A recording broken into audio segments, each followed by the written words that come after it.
সর্ষের তেল দিয়ে চিকেনগুলো দিয়ে দেবো।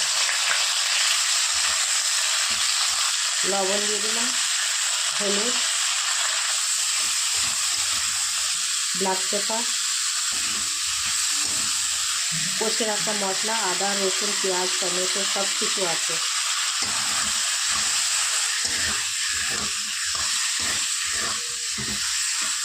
আজকের একটা মজাদার রান্না দেখাচ্ছি আপনাদের। এটা হচ্ছে সেদ্ধ করা ডাল, এটা দেখানো হয়নি। এর মধ্যে রাজমা যত রকমের মানে গোটা আছে, গোটা ডাল সব এর মধ্যে আছে। এটা রসুন আর ইয়ে দিয়ে সেদ্ধ করেছে, নুন আর কাঁচা লঙ্কা দিয়ে সেদ্ধ করা ছিল। চিকেনটা ভালো করে কষানো হয়ে গেছে, সেদ্ধ করা সব রকমের দেখো, আর কাবলি ছোলা, ব্রাউন ছোলা, রাজমা আর ডাল,